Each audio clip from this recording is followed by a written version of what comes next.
Good evening, everyone. Welcome to another episode of the Vito x DINO podcast. This is episode number 67. My name is Vito Delsante. His name is Dean Haspiel. Hi, everyone. I'm Dean Haspiel. Never fails to amuse me. Our guest tonight is a multi-award winning, I'd say at least multi-award nominated cartoonist, possibly best known for AD After the Deluge, about the Hurricane Katrina disaster. But he is also one of the contributors to the Real Life Comics, only in New York anthology, which is currently on Kickstarter funding. You guys have heard us talk about it for 2 weeks now. We're going to keep talking about it as long as we want. But he's also got a couple of other really great projects that he's going to, I wouldn't say announce for the first time here, but we're going to see some art from it for probably for the first time here. His name is Josh Neufeld. Hello. Hey, Josh. Hey, Dino and So Vito. sometimes we try to equate the episode number with something, right? And I think you and I are fond of the number 67. Because it was a year that some people were born. Yes. Like, Yes. a bit Some of stretch, people were bro. born in 67. Mm-hmm.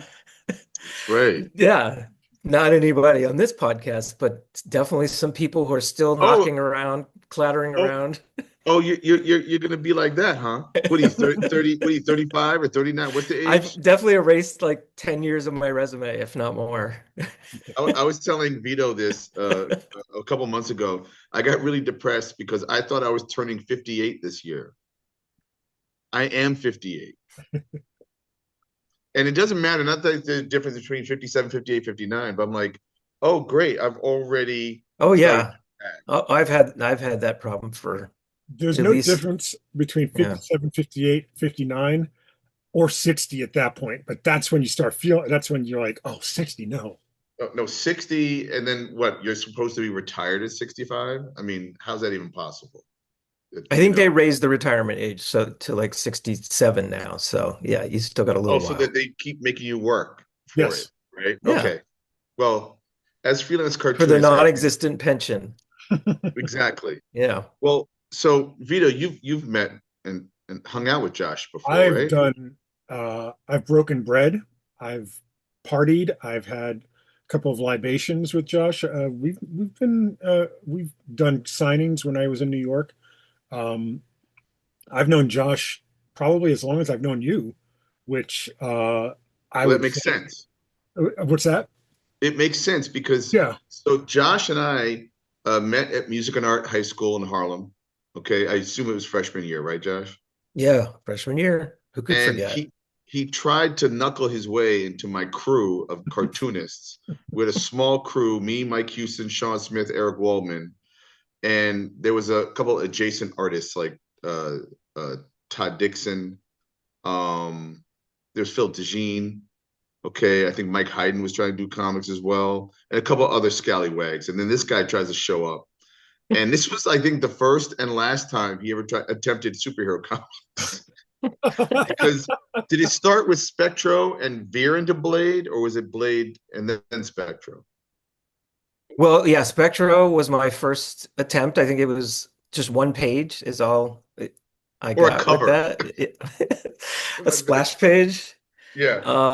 Spectro, his powers were of the spectrum, the light spectrum. And I think his alter ego was Roy G. Biv. Mm, Um, pretty good. but Julie Schwartz would have loved you. oh yeah. I don't know if that's a good thing or Yeah, yeah. buyer Um, beware. yeah, and then I did wait, I did another yeah, Blade, right, Blade, Blade. my swashbuckling superhero of sorts. Kind Yeah. of, because you're a Teen Titans fan, right? Like George Perez and Huge. Marvel fan. Yes, So it's kind yes. of like a Deathstroke type, But like ripoff. a good guy Right. He he version. he he Yeah. cuts you nicely. Exactly. Happy blood flows from your wounds. Yes. Um, but it was at one point, and I'm going to jump ahead a little bit. We're going to jump Wait, all wait, over the wait. place. I just keep thinking, oh, I'm dying. I but then Sorry. I just Josh at one point, Josh, when Josh went to college in Oberlin, and I finally went to college 2 years after high school because I wasn't going to go to college. I was like, why am I going to college for what? To learn comics in college? That doesn't make any sense. huh. Um, but I did go to college, and Josh and I would send letters to each other. And there are two sides to this letter thing we did. One was I actually wrote letters, and Josh would send my letter back with red marks all of it, correcting the grammar.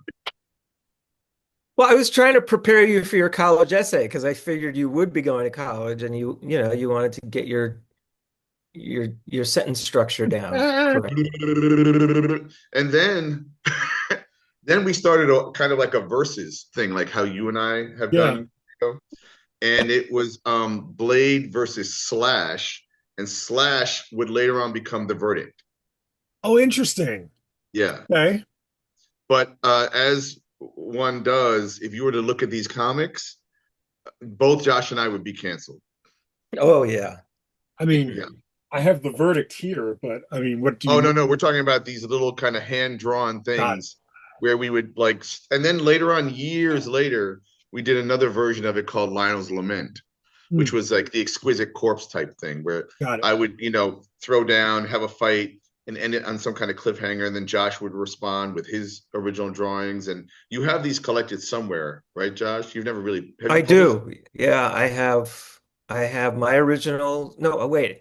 We would send the originals to each other. So I think I have Yeah. your originals and then I have like photocopies of Right, my versions that I sent you.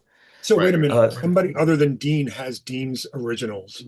I know it's unbelievable. That's There's crazy. about there's about like 1% of my entire comics catalog is out there in the wind somewhere. So yeah.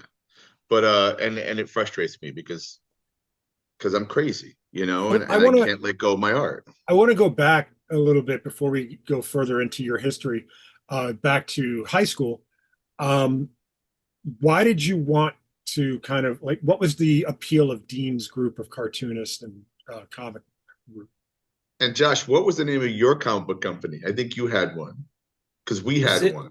Premiere Comics, I think? Premier Comics, Yeah, and we were Paradox Productions.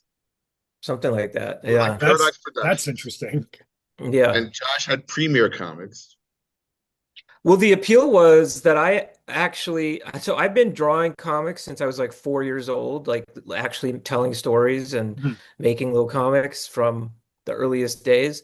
But by the time I got to middle school, high school, I wasn't really making comics anymore. I was like drawing pinups and illustrations, and I was into D&D and, drawing characters and things like that. Um, so when I came to music and art, and I was still reading comics, so I was a huge comics fan, but I never felt confident as a writer because I grew up in the whole vernacular of the, assembly line method of making Mhm. comics. So I was like, oh, well, obviously I would be an artist because that's what I'm good at. So I didn't, and all the people I knew who made comics were either a penciler or an inker or a writer. They had like this was before Frank Miller and John Byrne started doing it all. So anyways, I wasn't really making comics. I was reading comics, big fan.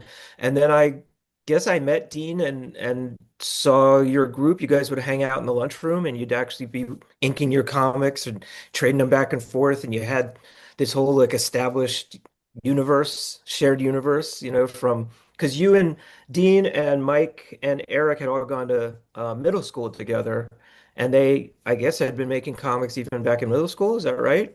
Yeah, Because you had like absolutely. these established characters. It was like Yeah. entering into, the what was the Marvel, like the Marvel Universe books that had all of like, each character was written up with their powers and abilities and The an official official handbook of portrait. Marvel Yeah, Universe. it was like the official handbook of Paradox Comics was already in existence. I And of remember course, yeah, go Mike had ahead. Tempest, Eric had Vanguard and Quasar. Yeah. My characters are weak. I had a mercenary guy, another guy's like with a sword, and then Night Stalker, I Night think was Stalker. Yeah. yeah. But I didn't really have Ingiwamba. We can't forget Delmo Walters Jr., Of course, Delmo. Yeah. Absolutely. So But then like were you, Delmo and Phil were like these two other guys who were also making comics, but they weren't part of that group. And I was like, whoa, this is a thing going on. So I better join up. So then I did Spectro like overnight, basically. And I think I brought it around to the various companies, trying to The get my company portfolio looked holds at. at lunch. at lunch, right? Well, we're putting That's ketchup great, though. on hamburger buns so we could get our vegetables, our Reagan That's vegetables. right. The closest thing I had to that growing up was very early in junior high school. I would like draw these like remember Gold's Gym became like and it became like a whole bunch of different gyms and stuff. So guys on my football team, I would draw like their nickname as a like a weightlifter, somebody's gym, whatever. And then I would say 10th grade or 11th grade, my friend Matt, who I'm very friendly with, still lives not too far from here. He and I were trying to create this kind of futuristic cowboy outlaw thing. But neither one of us was really an artist. Like it was just me drawing like still pictures. I think a lot of comics that we did would putter out by page three. You know what I'm saying? Yeah, Like I don't know how absolutely. many completed comics we did. To be honest. So there's a handful. Oh, and then Mike had Night Raiders, right? The Night Raiders. It sounds familiar. He had a I had Night team, Yeah. Stalker. He had a Maniac. team, yeah. And Mike was big into Michael Golden, Okay. so he kind of drew a little bit like That's right. He Michael drew Golden. like Michael Golden. That's And Todd right. Dixon drew like John Byrne, although he said John Bryan. He got the John name wrong. Prime. Yeah, that's right. That's I right. was like, come on, Oh, man. And Well, do then you and remember then us trying to pronounce Bill Sienkiewicz's name? oh yeah, no, impossible. Szyszkowitz and stuff. Yeah, it was Yankowitz. yeah. So yeah, Sienkiewicz. Weird Al Yankovic. but then like you at some point you decided, and well, we did. I guess we can go to Keyhole next, right? hmm. Because I'm trying to remember the sequence of events because you went to Oberlin, but then you came back, what, to New York or Brooklyn or no, Chicago. No, I came back to New York originally for a You couple came back to years. New York Yeah, worked at the Nation magazine, Vet and did Sari. at Yeah. Nation met Sarah, your wife, and And you were then at Purchase, right, Dean? I was at Purchase for a few years. I didn't graduate, and then I came back and was like looking for part-time jobs, whatever. And I remember, did you get American Splendor work before we did Keyhole, or as a result of Keyhole? I can't remember. Right around the same time. Yeah, Okay. 95, something like that. It was so Well, that we was we after I'd gone on my whole backpacking trip and started to get into alternative comics. Had kind Went of to left Prague. mainstream comics behind for, out of frustration and f discovered alternative comics weirdly when I was traveling and was living in Prague. And I came we across this book that had all these interviews with all these alternative cartoonists, including Scott McCloud. And there was a preview of Understanding Comics in there before it had even been published yet. huh. And it had Pekar and it had Art Spiegelman and it had all these people. And I was fascinated by this whole other, vernacular of comics that I really knew nothing about. Would you say that backpacking or traveling in general really opened your eyes to the world itself, and that kind of made it kind of? I don't want to downgrade. I love superhero comics. I'm sure we all do, but it kind of opens your world to an actual experience that's not going to be found in a superhero comic. Yeah, oh, definitely. I think that's a very astute observation for sure. But it was more than it was it was like a reset of so many things in my life, like even being able to like the idea of being able to travel like that, which I thought only like really wealthy people or celebrities or, James Bond or something could do something like that. Like knowing that I could, with a very limited budget, just get a ticket. We literally bought one-way tickets to Hong Kong and had maybe a couple of $100 and we're like we're gonna see what's gonna happen, and Hmm. had all these adventures and ended up living staying abroad for a year and a half. And so just like that made me think there's more possibility for me in life in all sorts of different ways. So comics was just another one of those things that kind of I had a new, you know set of options, I guess, available. Were you still in touch with Dean at that point, like while you were abroad? Oh yeah, I mean, we definitely were always in touch, sending a lot of letters. I remember you sending me letters where you were talking about, hey, you discovered this new filmmaker, Quentin Tarantino, and you were writing screenplays. You were doing rap lyrics. Like Dean's always he's I wrote a so rap album creative. That's Yeah. amazing. 10 songs. It's terrible. But yeah, I I mean, thought I they don't were know. pretty good. I thought the lyrics were good. Well, thank you very much. But yeah, I guess I know we're jumping around a lot, but just to go back to the superhero thing, like, uh, did you just burn out or did you just become repetitive? Like, what was it that made you go, I'm done. I don't need this. I don't need to do this anymore or read this anymore. Well, I was still reading some books. Like I got into Grant Morrison kind of right before I left. I was really into Animal Man, and he did Doom Patrol too, right? Yep. Yeah, those two books were like blew my mind, you know. And he was getting like all metafictional with them, like the character of the writer was interacting with Animal Man. But Mm. that stuff was just like so cool. So I was still reading some superhero books, but I'll be honest, like I was still trying to make comics at that point. I was working with other writers, and everything I was doing just felt very uninspired. You know, like I didn't, I could see that the comics I was making and drawing just weren't good, and I could see the writing on the wall. Like I didn't have a future. If I tried to draw superheroes, they were very stiff. That was the feedback that I got a lot from professionals, was that my figures were just very stiff, which they were. And I just didn't have like the spirit or maybe the talent to do those kind of comics.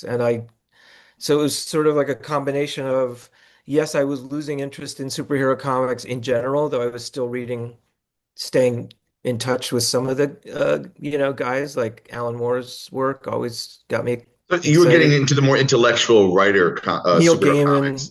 Yeah, I yeah. guess so, yeah. But it's But funny Well, because, also, like, yeah. in a way, you're describing that you stopped reading superhero comics because you couldn't draw them. Well, I mean, it was, In a way, yeah, it could have you been a know. little bit of that. Like, oh, well, but I can't do this. I'm not the going to do opposite it. side of Yeah. that is he's almost discovering Vertigo as its beginning, like Absolutely. at its inception. So Yeah, I Sure. think Dean, you got me into Sandman. Are we allowed to still talk about Sandman? Of course we can. And it's Oh, funny because I'm not a big Sandman fan, but I appreciate what it was doing. You know, like, hmm. I mean, I like Swamp Thing better than Sandman. You know, like Oh back yeah, then, Swamp and Thing was Rick Veitch, awesome. Alan Moore, Yeah. Bissett and Total Bomb, and all that stuff was great. You know, that was groundbreaking stuff. And then of course later on, I would do 3 graphic novels for Vertigo, but not in the fantasy realm. But I think you leaned a little bit toward fantasy more than I did, Josh. And I remember you were a fan of the writer whose name escapes me. Oh, you mean Roger Zelazny, the That's prose right. writer? Yeah, yeah, Yes. Didn't you big want to do time. an adaptation of something of like some card thing or what was it called? Or well, Wild Cards is Martin. George Yeah, R. R. Martin. So it's yeah. not Wild Cards. What was it, Josh? Do you remember the series? That cards thing that we all did some No, drawings for? Zelazny. Zelazny. What was the series that Oh, you? the Chronicles of Amber, that series. Oh, is that what it was called? I didn't even remember Yeah. for that. There Okay. were the one of the features of those books was that there are these cards that the main characters have, and they can transport back and forth by like focusing their energy on the cards.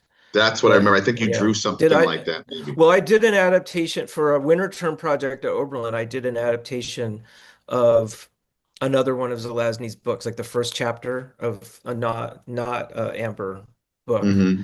Hmm. And I remember it was a big triumph for me because it was terrible. I can tell you right now it's terrible, but I sent a copy of it to Zelazny and he wrote me back like this really nice postcard. And that was like one of the big, you know, successes of my life at that point before I'd gotten published or anything. And to ask the nerdy question, like if you, and I'm sure this could be later on, but I'll just ask you now, if you, if Marvel or DC approached you and said, "Hey, Josh, write and draw any character you want," is there one that you would? I mean, you probably wouldn't do it, you know, but if there, if is there one that you could imagine maybe thinking about doing? I'm just trying to imagine like what kind of universe where that would happen. It would have to be Like based on like an what? I it's got news like for you. Like we say this, like we're saying in jest and stuff, But there is a point where Michel Fiffe probably would not have been looked at by Marvel or DC to do any kind of work, and yet doing Copra, opened the door to Bendis, I wouldn't say discovering him, but Bendis saying, "Hey, this is really good. What about this guy on Ultimate Spider-Man?" I think it was Bendis that helped. Is Yeah. Fife drawing Ultimate Spider-Man now? Not now. This was a while ago, but like, He wrote a 12 issue like Ultimate series for them, and then he has drawn. I don't know if he did anything necessarily for Marvel, but he definitely drew some stuff for DC, like a Superman story and stuff Wow. like that. But to Vito's point, like I mean, ultimately, I think that there are all these little windows where they open up for a little yeah, while, like when they did the Bizarro anthology at DC, and had all the indie people, and then Marvel did Strange Tales.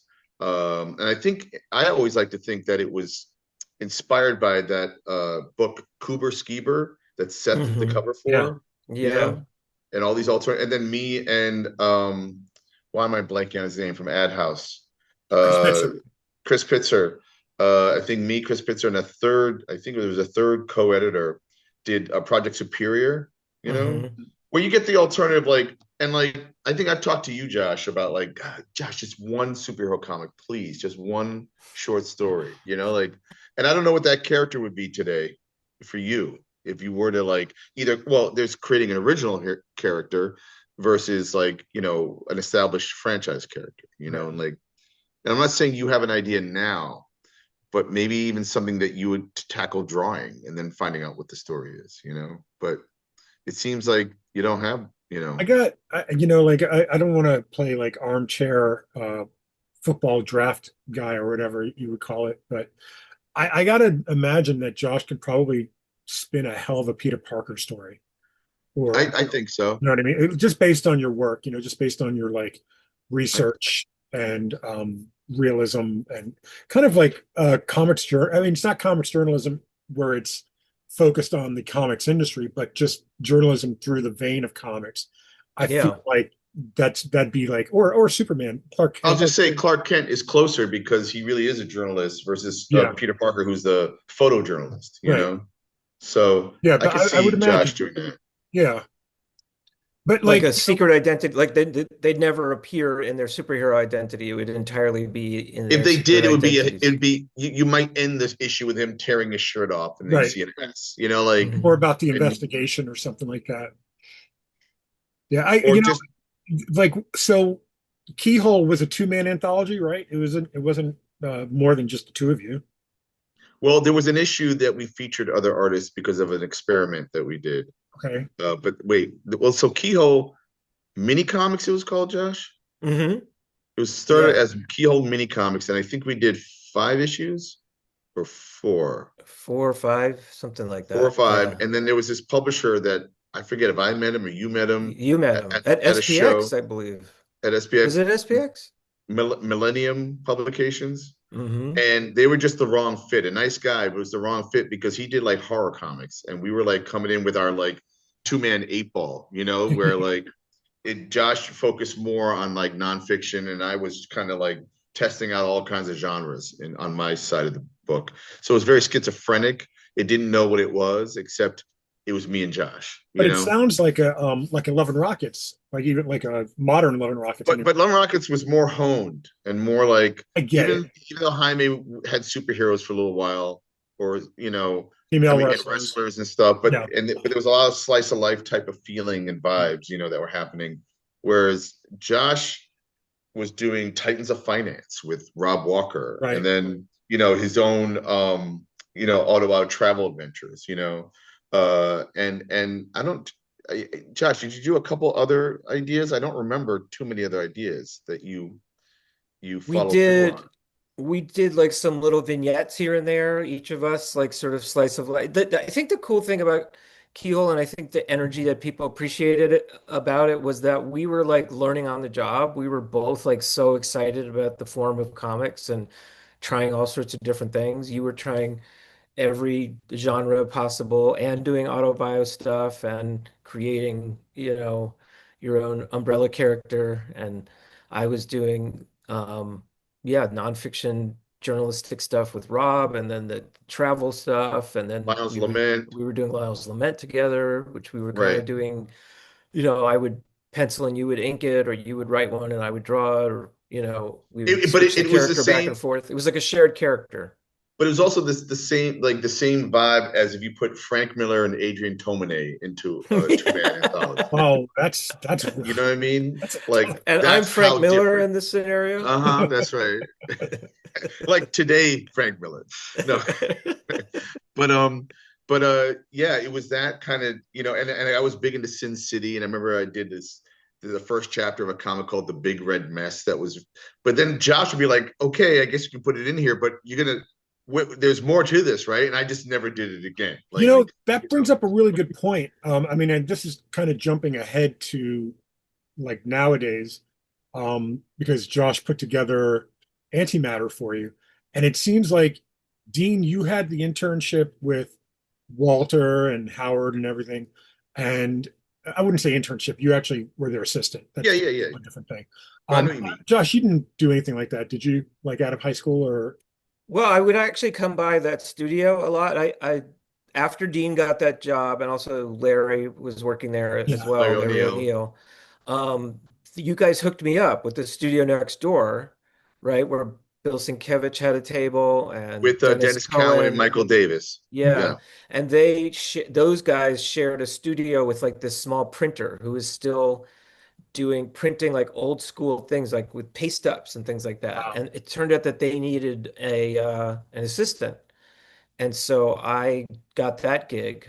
That's And great. so I would go in the same days that Dean and Larry were going in, and then I would sometimes hang around the comic studio as well. And there were even a couple of times where Harvey, Howard Chaykin threw me a couple of like paste up gigs for American Flag, and I filled in some blacks or something on some hmm background hmm stuff, and that was like a I real think Eric thrill for Wallman me. even showed up for a minute with like Oh, really? Sienkiewicz, something like that. Wow. Yeah. Okay. So So it seems like Josh is very much on the, I don't want to say publisher side, but very much of a publisher, like in terms of like print quality, files and stuff.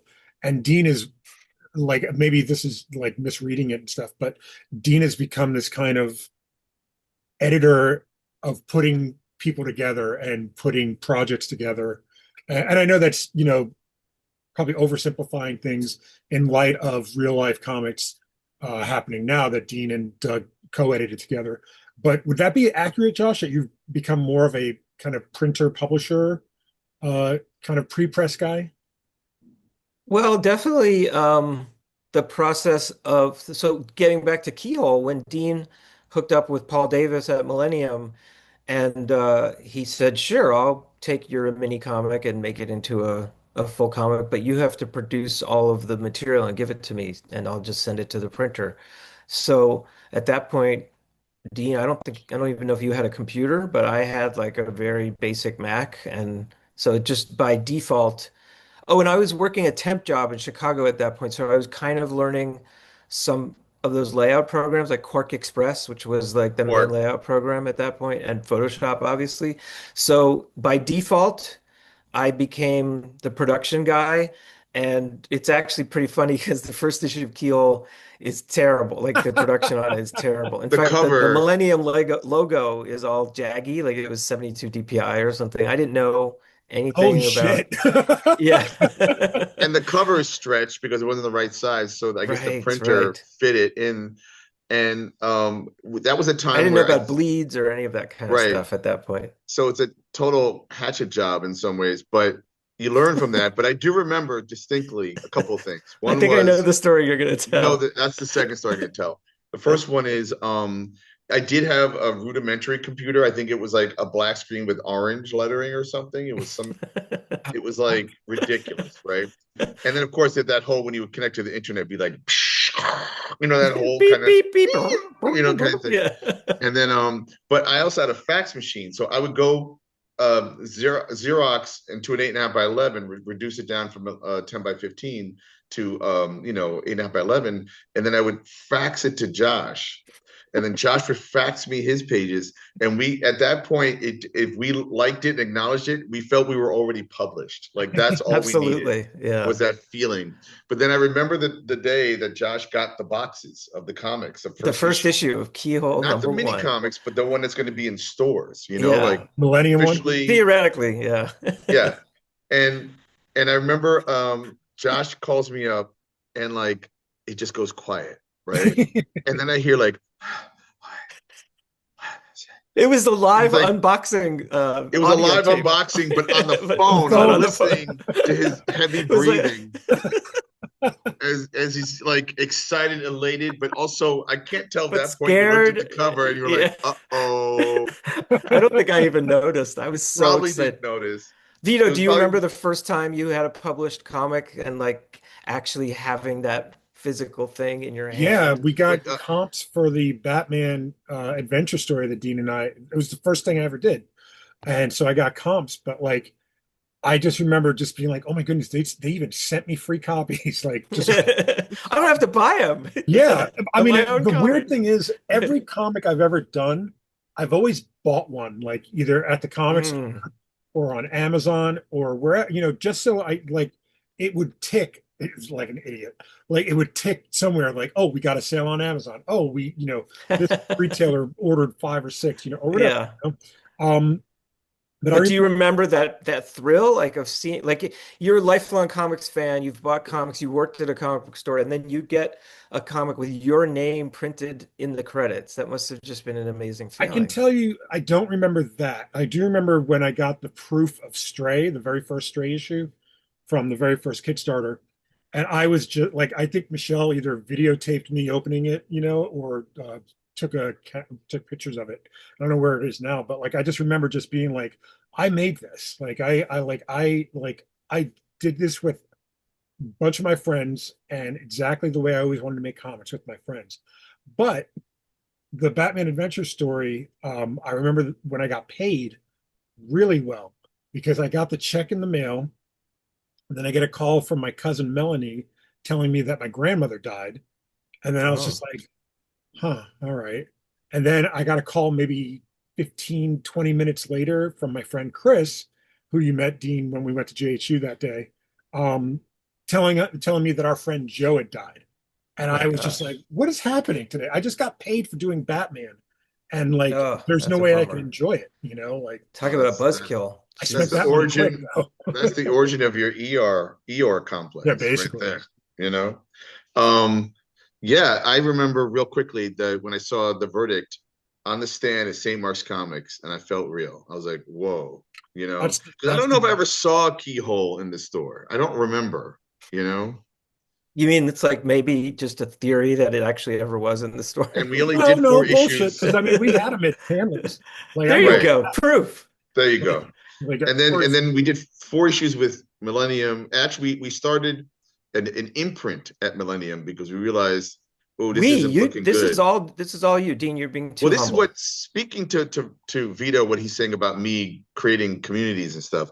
I Yeah, probably was the guy that got all our friends together in high school to start Paradox. It was probably me. I'm sure. I've been Yeah. doing with Activate with that, and even at Millennium, I created Modern Comics, and then I recruited two other people besides us to kind of have a stable, and that was Hmm. Yvonne Mojica. Do you remember her?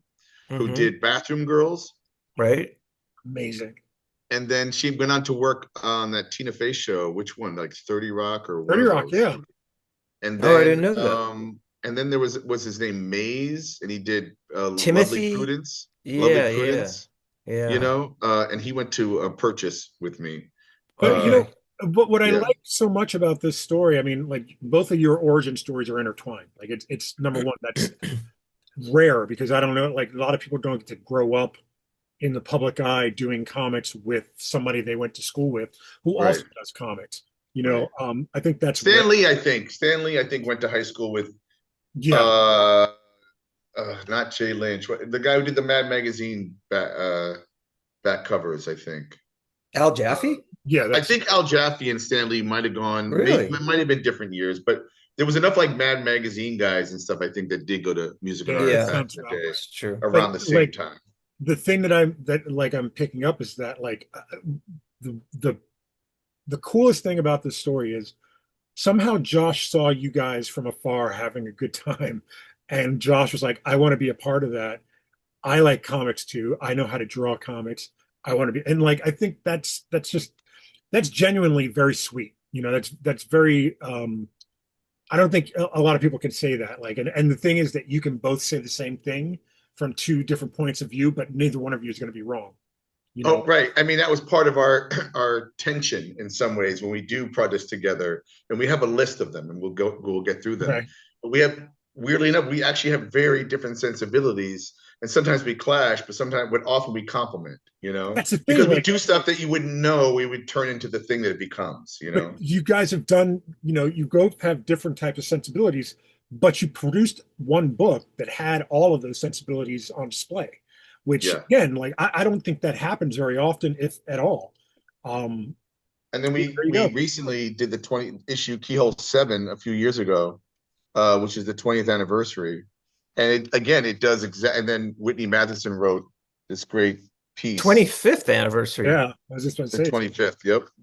And it again, it does show the difference between it's Yeah, Frank it's Miller and classic. Adrian Tomine. Like, what the hell, when you guys think about the fact that you've done, like, you haven't done it consecutively for 25 years, but you've done it over the span of 25 years, and then you have other work that informs who you are and what you bring to the table.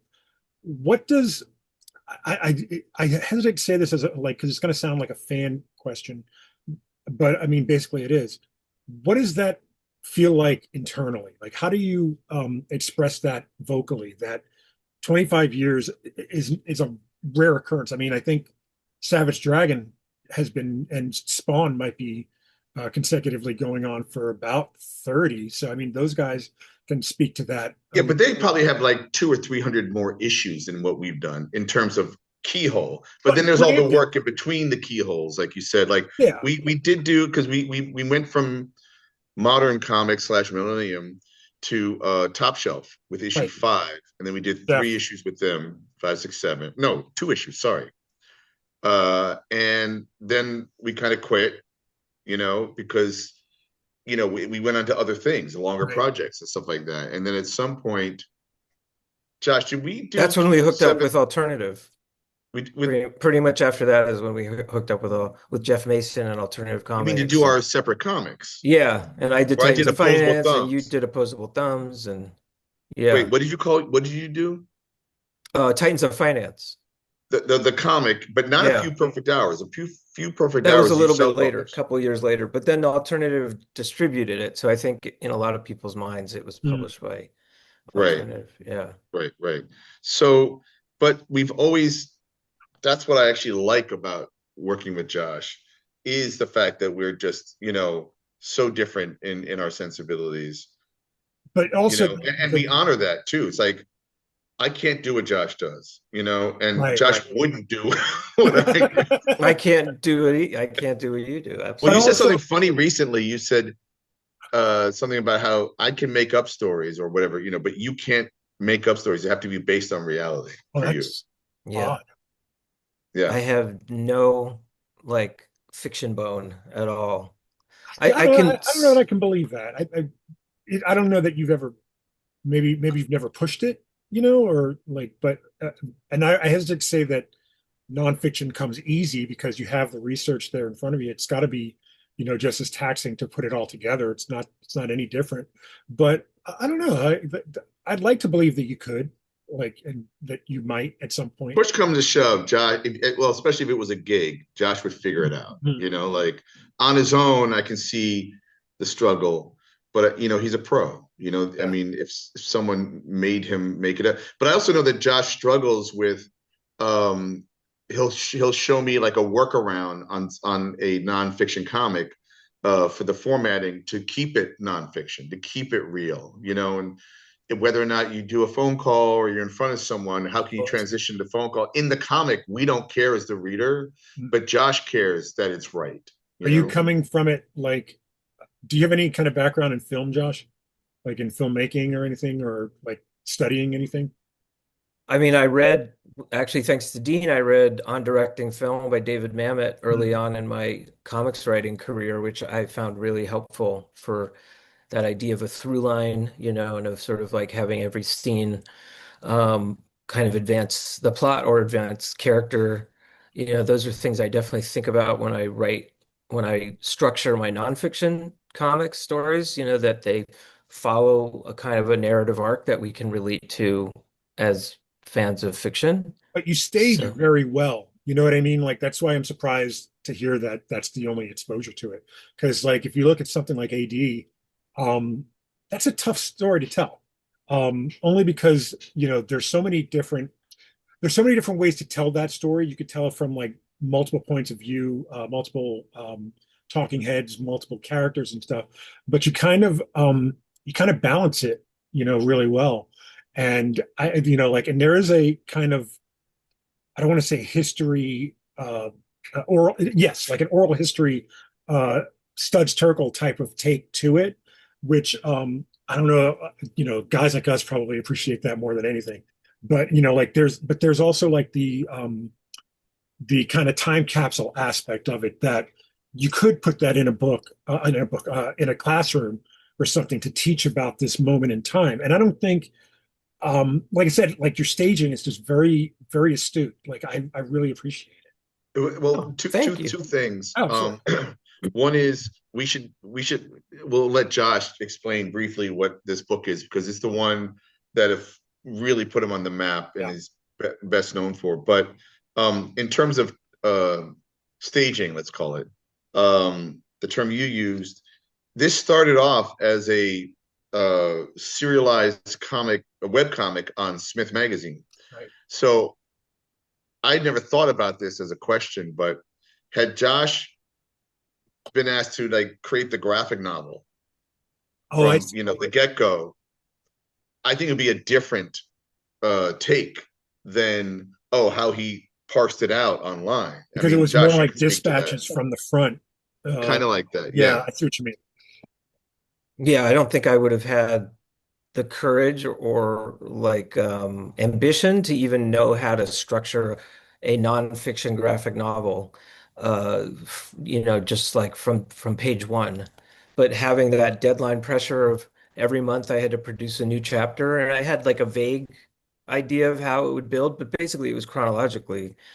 That enabled me to get over the intimidation factor, of like having this wait, because yeah, tell the story of five or six different people who lived through Hurricane Katrina, who had like some really intense experiences and personal losses and all sorts of things. And they were real people that I was in touch with and had given me permission to tell their story. So I felt like a lot of responsibility and um, just yeah. So having to only tell like a chapter at a time made it much more manageable for me. And this is Hurricane Absolutely. Katrina, right? That Hmm. this is Yeah. now, but before AD, you did something else, and it was like this incredible kind of like uh you were galvanized to do something Oh, you mean the beyond. volunteering? So Oh talk yeah, about that Yeah. I briefly. remember that.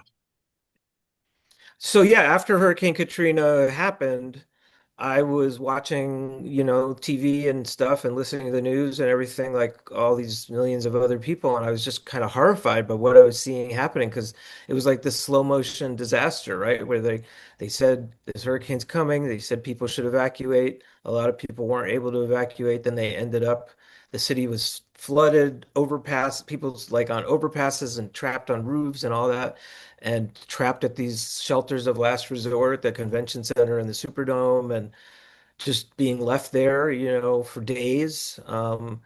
And they were almost all people of color and poor people. And it was just like, you remember Kanye came up on stage and said, George Bush doesn't care about black people. I mean, these were like serious things happening in our country. It was like, wait, what the hell? Are we a first world country where we can take care of each other? Or are we like a third world country where disasters like this can kill like millions of people unnecessarily, So it was just a really shocking moment. And fortunately, I was at a stage in my life where I could volunteer and give my time. It was before I was a father, and I was in a, I guess I was in like a freelance period or whatever. So I volunteered with the Red Cross to do something. And first I worked with survivors of the hurricane who had come up from New Orleans and made it to New York, and I was helping them with like getting logistical stuff and figuring out like these vouchers that they'd been given to get clothing and hotels and stuff. And then eventually I decided to pursue more training, and I got deployed as a disaster response worker and got sent down to Biloxi, Mississippi, and worked in like the hurricane zone for like 3 weeks, feeding people and helping clean up and doing all that stuff. So that's really got me what got me engaged with the whole Hurricane Katrina story. And you produced a book. Yeah, I did this. It was I had a what was it? Live journal. I had a live journal blog, which again was something Dean had created had this community, and I was like, that looks like fun. So, you know, I became part of Your that. handle is Four Eyes. Four Eyes, yep.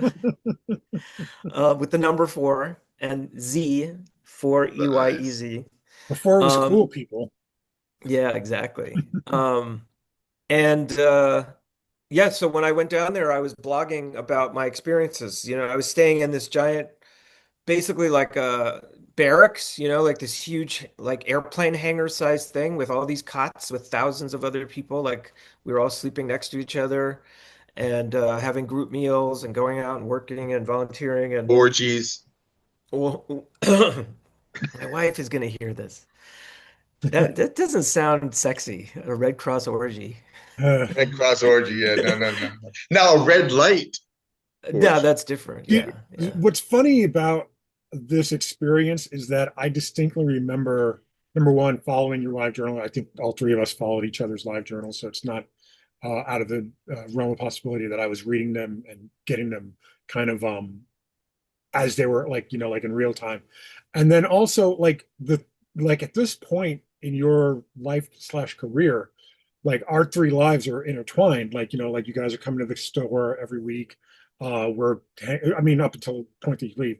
And so we're hanging outside of my work, and stuff. So it's very weird. Like I totally forgot about you volunteering. Like it's totally like, and it's like, oh yeah, as soon as you said that, Dean, I was like, oh, I remember that happening. I remember, like Josh being away for a while and stuff. So there's a funny thing that people don't know. When I first met Josh, and I don't know what happened, but he was 3 feet tall. I mean, I'm not kidding. He was the tiniest little person. And like one I of the was things he very would do, short. Yeah. he was famous for like at Halloween, he'd be a Delaney card or a bus pass, like he literally would be do these incredible kind of like accurate blown up versions of like these little cards, which was kind of funny, right? But Josh also did heroic things like what he just explained, going to volunteer. I remember one time, I think it That's was on it though. 14th Street. No, I remember it was 14th Street, and I wasn't there for some of it because of what happened. But I had Oh, run across the street on a yellow light, red light, or whatever, and it was Josh and our two girlfriends were on the other side of the street. And I'm looking around and I'm like, come on, Josh, or something. And what I didn't notice was that somebody was walking on the street punching people out. One, bam, bam. And like I turn around and the next thing I know, I'm waking up from being on the street Oh wow. and Josh is running toward me, bleeding from his lip. Because what happened was the guy knocked me out. I didn't even see him. Josh, instead of running the other way, bolted toward me and the guy. And I believe you chased him down a subway thing. And then he punched you. And yeah. then, you came back up to check on me. And I'm like, what Well, just then he happened? pulled out a knife after he punched me because I was He still pulled gonna a come out. knife. Yeah. So I But was like, Josh all didn't right. run away. He ran toward the dude. And So like, yeah. you now know that you have a glass jaw, Dean, because you got felled by one One punch. punch. It was the He right was cold spot, man. cocked him. He didn't even see it, I don't think. It was so I weird. never It was saw it. surreal to see it from across the street because I just saw this guy come up to It's you, so it's so punch you, weird. and you just fell back against a lamp post and just slid Wow. down. I was like, what the hell? I've only been punched in the face in a boxing match. Really? I think that was the only time I ever Orange. got punched in the Like face. I've never been hit in the face in a fight. Weirdly, I got I got my I've I nose had felt like fights. it was an unwritten rule when we were kids that we didn't punch each other in the face. It was That's like true. body blows You're and from New York as wrestling, well, Josh. It probably should be, sort of. well, I mean, sort of. I mostly grew up in Southern California and San Francisco. I moved to New York when I was 13. Oh, I didn't know that. Okay. Yeah, I was And you born in went, the city, and then my parents left, and I grew up out in California and then you and came came back, back and that's when you met Dean in high school. Got it. Okay. shortly after. Yeah. and I remember going I think it counts. but what one of my first experiences in Brooklyn was going to stay at Josh's home, and he had a dog named I think Dojo I and a know this one too. stepbrother, and I saw things that you should like Rucker Hauer and Blade Runner would talk about on the edge of a building in a rainstorm. Uh, But there now was you this have one to. It, there was this one time. First of all, what part of Brooklyn was that? Kensington. It seemed Okay, like the farthest like reaches of Siberia at the time, but now it's totally. like At the time, totally now it's normal. hipster But environment. I remember Yeah. one time seeing, and you've probably seen this, Vito, but I remember Oh, sleeping, and I feel like I slept on the floor, like on what do you On call the it? Not, rug, like on a but sleeping not a sleeping bag or bag, knapsack, something. but like a what do you call it? sleeping Go bag. camping, sleeping bag. But I remember one time Josh was sleeping, and I wake up because I hear a sound of like something pulling I on the had this rug, little right? poodle. I had this little cockapoo dog that lived with us just to set the scene. So I see, so the poodle's doing this with its arms, pulling itself forward, but its back legs are up, right? Kind of thing. And I'm like, Josh, there's something wrong with your dog. And my man was just wiping his butt, like straight across the rug on the floor. And I'm like, and You normally I thought would laugh, but I was freaked out because I thought like it had been Well, you're a cat person, so possessed. you don't I'm a normally cat see person. things I like never that. seen a dog. And then Josh looks at me, he goes, "Oh, that's what he does." And it turns back over. I'm like, what happens in Brooklyn, man? What's going on here in Brooklyn? Like, what's in the it's water? it's like you thought the dog was possessed, like Linda It Blair was or something. possessed, like Linda Blair Exorcist, man. I'm telling you, you know. And then Josh was all nonchalant about it. But I do remember another incident with his stepbrother.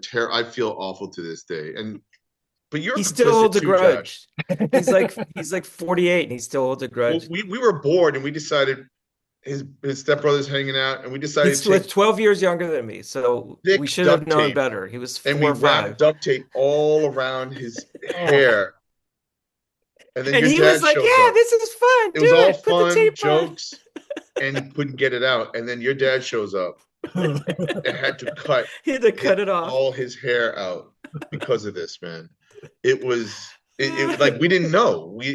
That wasn't the intent, you Do know? you So remember the other escapade that happened, which you came another time and slept over Friday night, and then we went to go see a movie on Saturday the next day oh, at some theater way down, even farther into Brooklyn. And I had a bike, and so Dean borrowed my dad's bike so that we could bike down there together. And everything was fine. But then we went to a comic store on the way back that we never like some new comic store, and we just left our bikes like as one does. You just throw them down on the sidewalk outside. We went into the store, came back out, and my dad's bike was gone. And your from dad that loved point, me. from that point forward, Dean, like classic Dean, he made it into like a strength, which should have been a weakness. Like you're such an irresponsible kid. You got your friend's dad's bike stolen. So then anytime after that, like if Dean came over, he would like surreptitiously put like all the silverware into his shirt, like right in front of my dad. I'm gonna Or take like your shit. I'm like just taking it. pick up his wallet and put it in I his am the pocket, like thief. right in front of him. So it just became like this funny joke, and Yeah. you got away with it. Yeah. So what did you end up doing with the bike that you had your friends Uh, steal? uh, How much did you make on the resale? Karma got me back though because I actually did this. I wrote about it in the story Awful George, where Mm. I had a summer where I think I had, if not three, I think four bikes stolen in one summer. Oh my God. Jesus. And I Jeez. was like, Was yo, what was is Josh's dad's one of them? no, I think his dad stole four of my bikes. What I'm saying is what happened. Yeah. But real interestingly enough, explain your dad for a second because he's done some Oh, now comics adjacent that'll take, stuff. how And much time do we have? oh Oh, boy. yeah, yeah, this. Yeah, buckle up, everybody watching and listening. This is I No, a wish but I should grab the covers. Yeah, it's so weirdly. Are you talking about like the interplanetary spy things he did? Yeah. and he was also the editor of the Encyclopedia Britannica, right? Or something No, like the that. Russian, the Great Soviet Encyclopedia. oh, Oh, He okay. was the indexer of the Great Soviet Encyclopedia, which was so a he And was wanted he to giant. an work for him. editor, also an editor, He was a copywriter, freelance editor and copywriter, but somehow he got. Do you at guys the food remember co-op? Byron Price Visual Publications? Yeah, So at some point in the 80s, when I was still in high school, and like this is before I got into any alternative comics, mainstream DC and Marvel sort of stuff. My dad got hooked up with this guy Byron Price, and he was a packager basically, and he had this idea of doing this series of spy books that were like choose your own adventure. It was like science fiction and mystery all wrapped into one, and my dad got the gig to write them. He'd never done anything like that before, but he was game to do it. And some of those famous like Filipino cartoonists that came in and started doing stuff for DC and horror comics and stuff in the 70s got like hooked up with them as well. I guess they were, so my dad was like working with like Alex Nino and other pretty well-known like cool artists, but they were doing like spot illustrations and stuff for it. So it totally was over my head. I didn't understand like how cool that was that my dad like I was aspiring to be in the comics industry And and your my dad was already kind boring of working, dad was already like doing stuff adjacent, and he also wrote the official there was a he worked with Ray Bradbury on the official Fahrenheit 451 wow. computer game, I didn't know. which was like on discs, like on floppy disks. And I have this memory of Ray Bradbury actually coming to our apartment, but my dad d doesn't think that actually happened. He thinks he went and met with Ray in the city. But that I thought was cool because I was a fan of Bradbury's work. So yeah, weirdly, my dad, who was not really like a comics guy, though he did have a lot of underground comics, which is another traumatic story. When I uh, read Robert Crumb's work when I was 7, which is probably not the best time to do that. But anyway, yeah, my dad somehow was adjacent in the comics industry for a and while your there as mother well. is a accomplished, famous videographer, right? Martha Rosler. Yeah, Martha Rosler, she's a very well-known like artiste, She's a conceptual artist, political artist, video photography, image and text. Look her up at Martha Rosler, Rosler.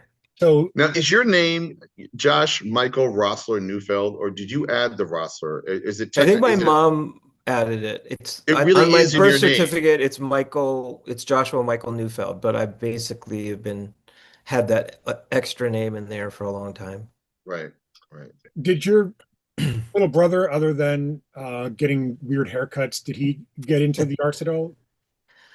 He's still a comics fan. He's more of like a mainstream fan now than I am, for sure. He's like into Brian K. Vaughan and Oh, stuff. Oh yeah, and then he became a character in one of my comics. He works in emergency management in the healthcare industry. okay. Oh, Um, weird. How like the way well, weirdly, like my so he went to SUNY Buffalo for film, and he aspired to work in the film industry, but then like I think he spent a couple of years doing PA work and stuff like that and just really wasn't clicking for him.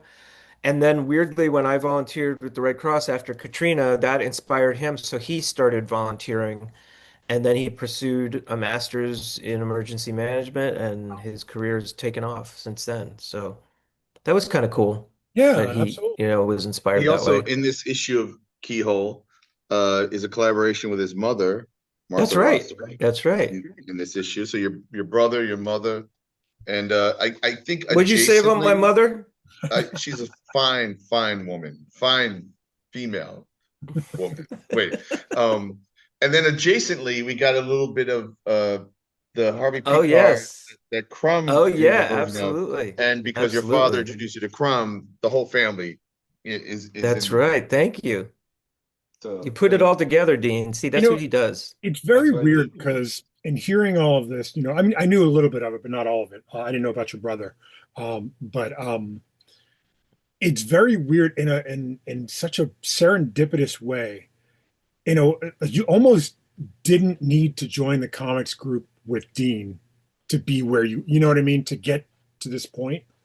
Like because you had all these other influences, you could have probably gotten to this point at some point. No, there's no way. But that's the thing, like, and that's like, but then there's something about meeting with Dean and Mike and everyone that kind of galvanized it in a way, Well, you know what it was with Dean in particular was he took his craft so seriously at such a young age. Yeah. Like he was doing this. Like there was no stopping him, you know? Like he was making comics and he was putting in the work. And Would you say that rubbed that was off on very him? inspiring to anybody else. You know, it was like it was a challenge that you laid down, Dean. You know, just like if you're serious about this, you'll put your work into it like I do. And I appreciate that, and in a way, what I think Vito's trying to, what we're figuring out in this Vito question query is what it did is it confirmed you. In other words, you Right. were down, but then you were like, I'm not going to do superheroes. I'm going to do this. I'm going to go down this well, direction. now we're going 10 years later, but yeah, you Yeah, that's know, what I mean. Like years later, you're like, oh no, I actually really want to go in this direction. But again, having people you can talk to that are doing it. Like Right. yeah. we didn't Absolutely. But we also, didn't I do give myself credit in some ways with your career because yes, you knew of Harvey Pekar before I did. You knew of Love and Rockets before I did. But I think my coming back from Prague and getting really deep into indie stuff, like particularly Dan Klaus and Eight Ball and Peter Bagg and those kind of things, and sort of like talking to you about this other thing the direction you could go in, because you were also sort of struggling doing genre stuff at Yeah. that point, and well, you know what I it don't, is? I wasn't good enough to do superheroes, and I don't feel good enough to do superheroes, yeah. right? But I felt, well, maybe I could be good enough to do alternative stuff. And like the joke was Absolutely. that like if you can get a Harvey Pekar story, I can absolutely get a Harvey Pekar. Exactly. And then I But you didn't, definitely would you not know. have, you wouldn't have tried to be an I American probably Splendor would have artist tried if if you it wasn't weren't just freaking competitive with me. You know, that's it's right. just like, that's the source of a lot of this. I mean, that's what I'm trying to say, like going back to high school, is my competitive instincts were instigated by Dean being so serious about it. I was like, well, I can be that serious too, you know, and I can take it, I can be obsessive and take it seriously as well. And because I was, you know, I think you were kind of the most accomplished, probably craft-wise in high school of all of us. So there was always like, and then you know, you got in with Chaikin, and you were learning in leaps and bounds, and there was sort of again the gauntlet being thrown down for the rest of us. And apparently, I was the only one who really took it up, you know, of all the guys that we Well, made out of comics all the with. guys, yeah, Yeah. everyone veered in different directions, and that's fair and okay because guess what?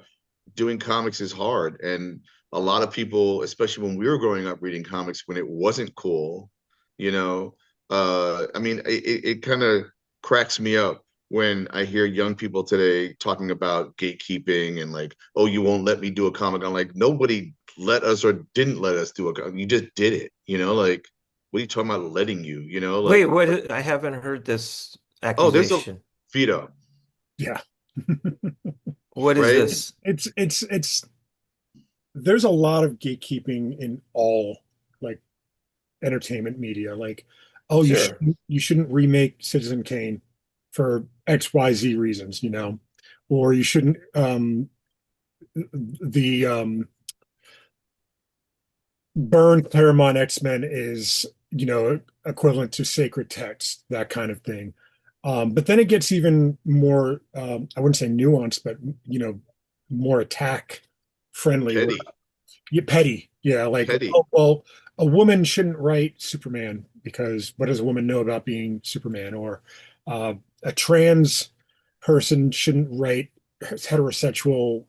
It gets so Or a like heterosexual can't write a black gay, like I can't write a black gay person or something, Right. right? Like, Yeah, yeah. but It's half the time, like, and I respect a lot of where that comes from because about representation and let the person who is black and gay, right. of course, right? But I know black gay people, or I know all kinds of people, right? So then what People you are learn is people. that I have to, yeah, exactly. What I learn is, oh, I can tell it from the white man's perspective, I guess, of sorts.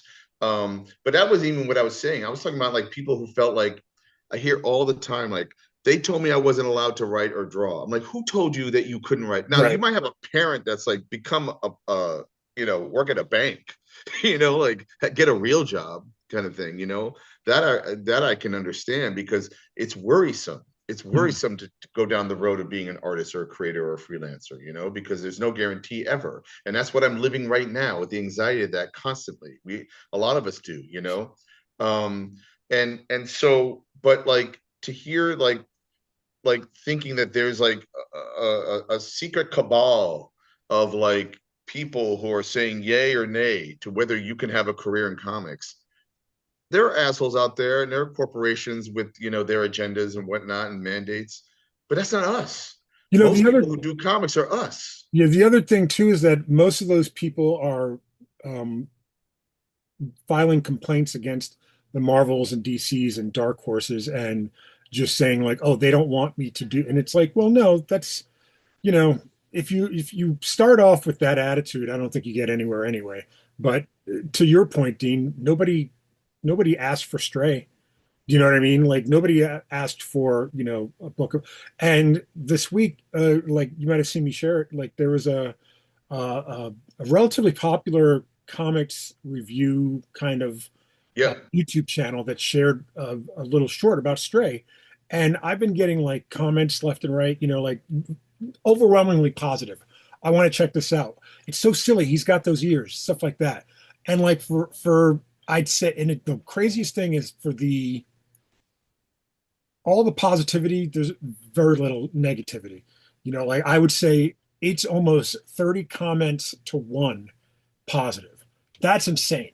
That's Like, great. especially for something you've never heard of or something that like you kind of want to dismiss as just being a Batman, knockoff or something like that. But then like with my interaction, people are just kind of like being swayed by it and stuff. And I would hope that more people would take that risk, like not just, to do whatever superhero they want to do, but to I would love more travel log comics, to be honest with you, like Josh has done. And um I don't know that Craig Thompson did one, Habibi. Yeah, Carnet de Voyage. Oh, that's it. That's what it was. Yeah. But like, stuff like that, I always enjoyed, like, because it's so not different, but it's just who reads one type of book? Do you know what I mean? Like I'm looking at your bookshelf and it's funny. I was like, I spotted at least three that I have, and I'm like, oh, me and Josh read the same books. That's kind of nice.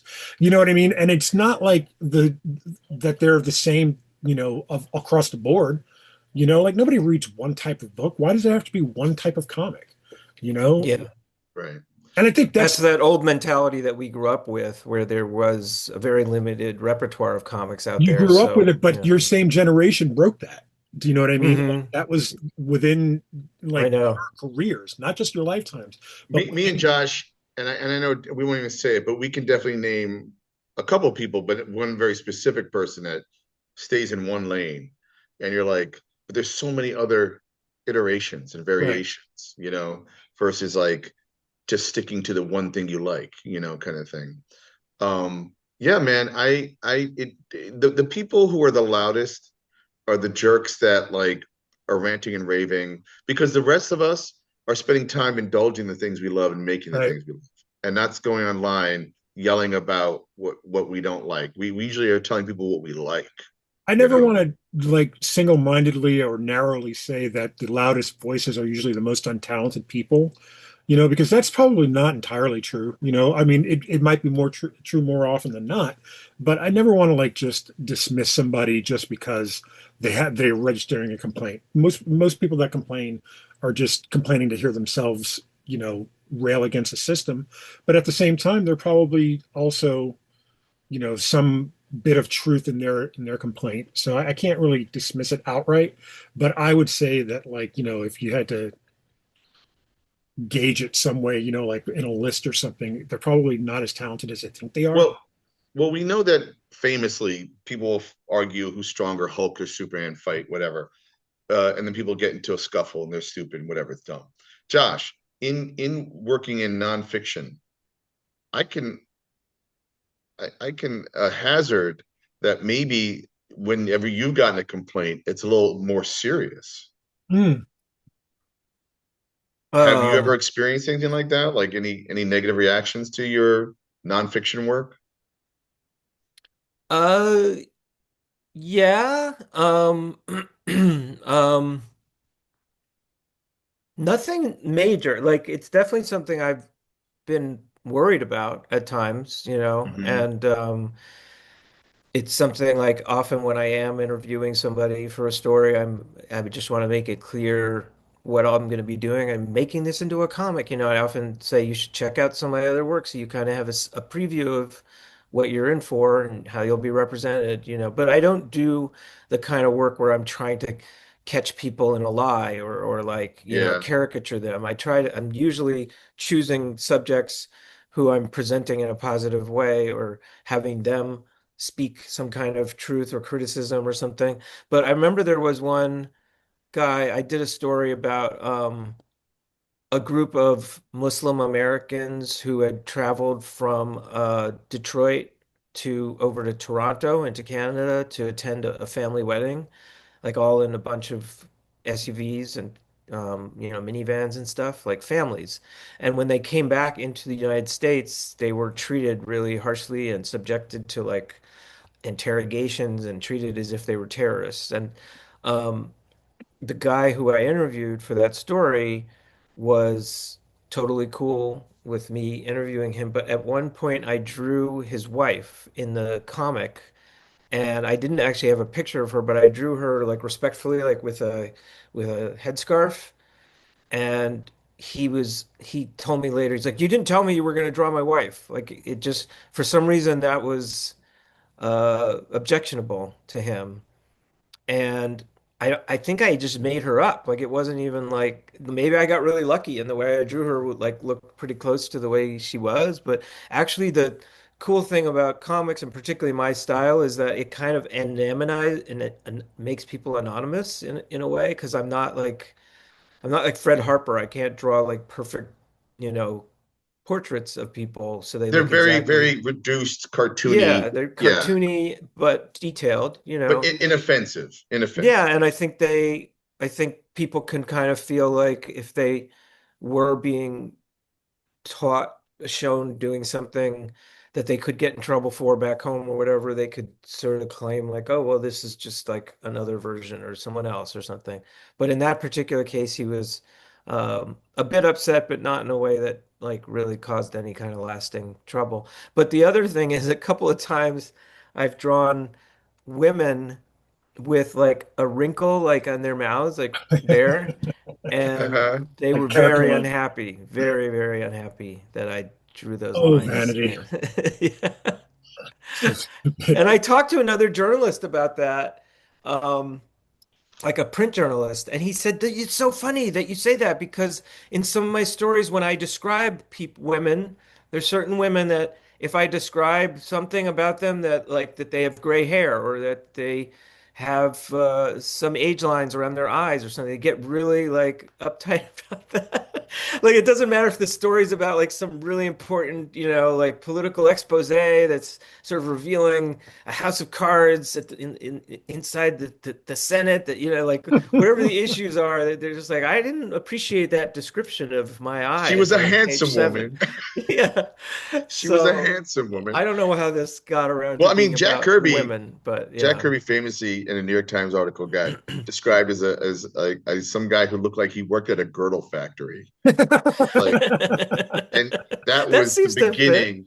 That was the beginning of his war with Stan Lee because Stan Lee looked really cool in the article, and he was like, "I'm fucking creating this universe. What the hell?" You know. Real quick, because we're jumping around, but I do want to get to Picard and a couple other things.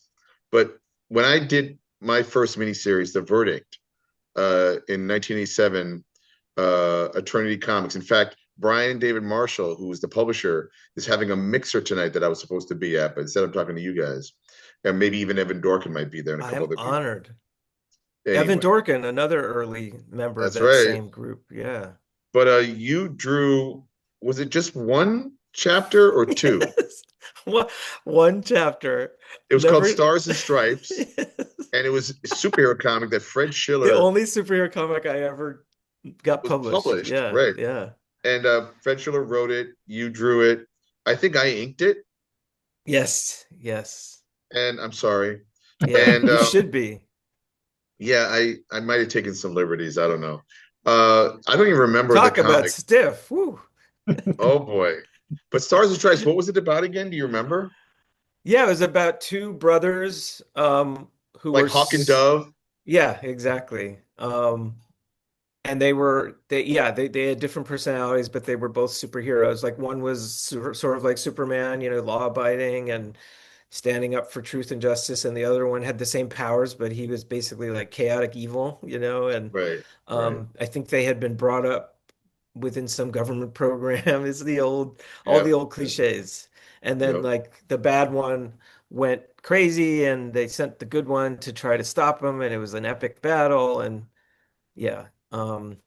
Yeah, And it it's was like what, it's so eight funny. pages maybe or It was something? eight Or pages. It was the backup to the verdict number one. They said in the, coming soon, the next episode. And then like nobody cared that I remember like I drew like a couple of pages of the next sequence, but it just was kind of decided by everybody at fraternity that there was no need for more issues. I don't remember why that happened. I feel So awful. funny. So I want to drop a couple of titles, and Josh, you can just succinctly describe them for anyone that's not heard of them. The Okay. Vagabonds. The Vagabonds is my solo comic that basically collects like short pieces that I do on various subjects. So it kind of has evolved from where it started when it was more autobiographical, travel stuff, and uh, to more journalism, because that's really what I do now is tell other people's stories. And um, I did 6 issues of that title. Healthcare Self Comics. Let's go to that one. That's not a hot button issue.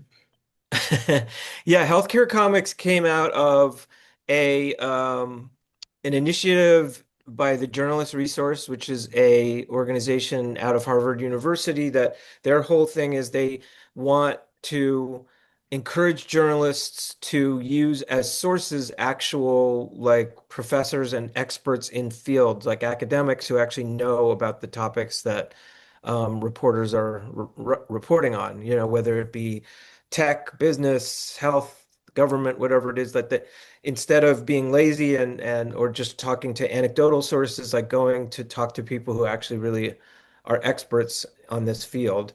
And the editor of the Journalist Resource, she thought the potential of comics journalism was really strong. So basically, every year they would get a grant to pay me to do a story.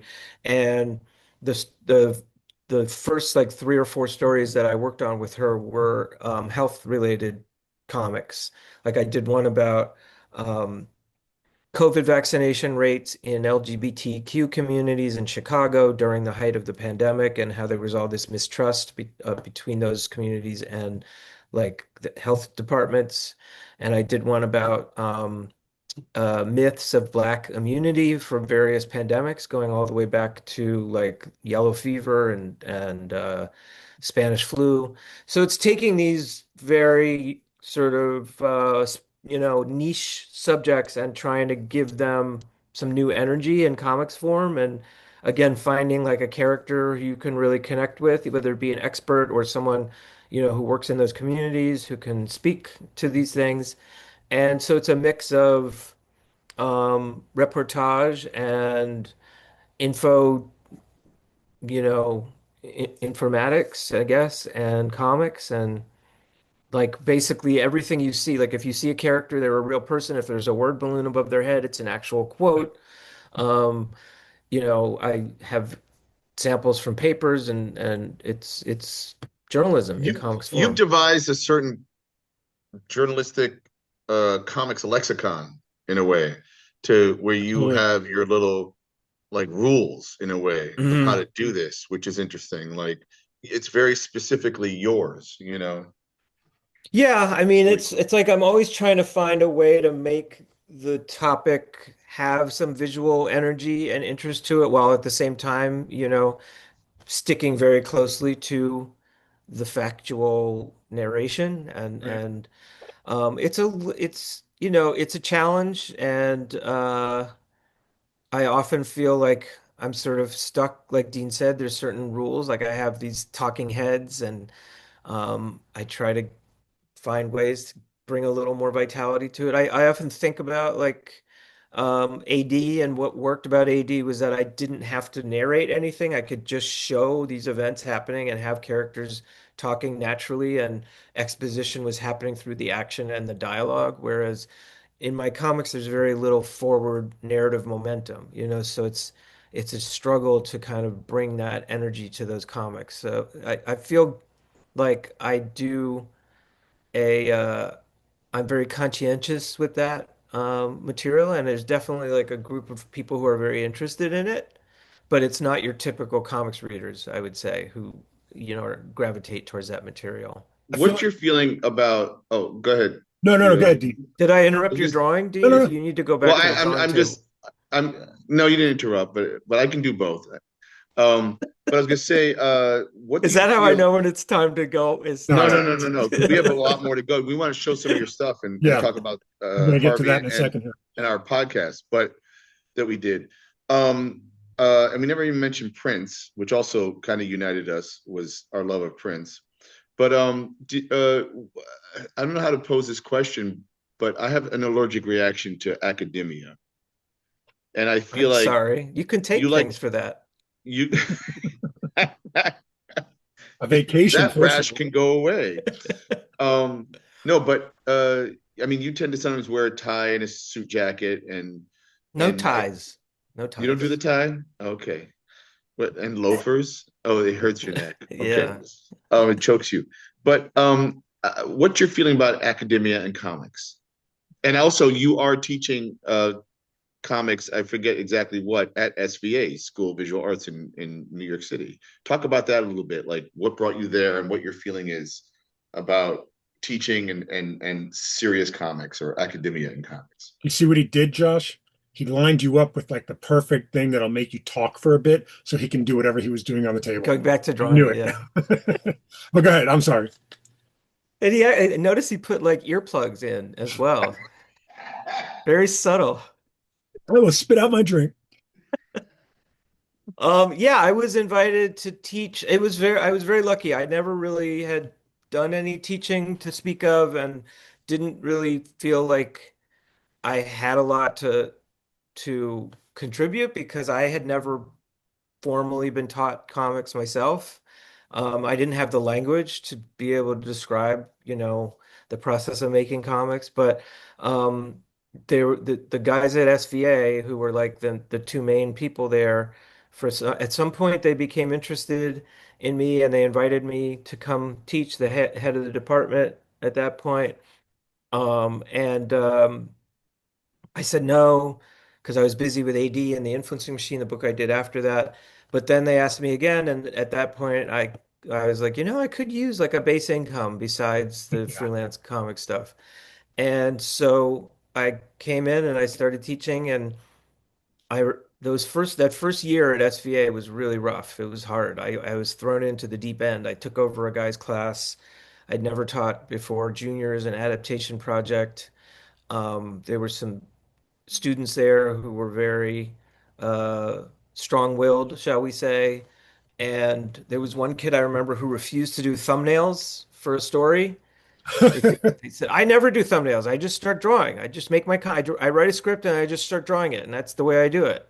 And I was like, well, thumbnails are pretty important, vital process, especially when you're learning at school how to make comics. And it was this whole thing.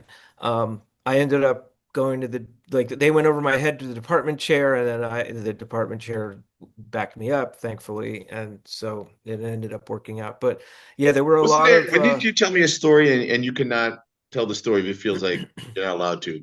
But did you tell me a story about someone who had gone to SVA, let's say in the 90s or 10 or 20 years earlier, Yes, and then yes. something happened? I won't get into it unless you can talk about it. And then they came back to class and comics had changed dramatically. Can you tell that story? Yeah, I think so. Yeah, it was Okay. it was a guy who'd gone to SVA back in the night. He was literally like my age. He'd gone to SVA in maybe a little younger in the early 90s, and then he had some kind of medical condition where he basically went blind. Wow. Um, and but then like 15 years later, there was some new procedures that enabled him to be able to see again, and he decided he wanted to go back to school and get his degree. And he'd already been making comics again for a while, and he was talented and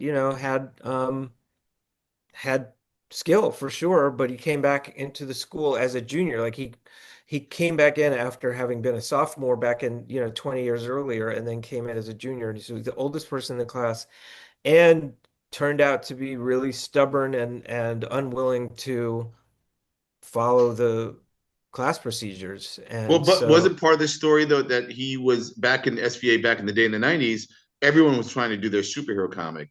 And when he came mhm. back years later, it was like everyone's like trying to do memoir and like Well, and the that's art true. art, Yeah. art had changed a lot. You weren't trying to draw like John Byrne or George Perez, John you know, Bryan? John Bryan. You Yeah. were trying to draw like Liana Fink or something, you know what I'm saying? And he probably looked I at don't it. know. Yeah, I don't know if that was a factor That for wasn't part of him.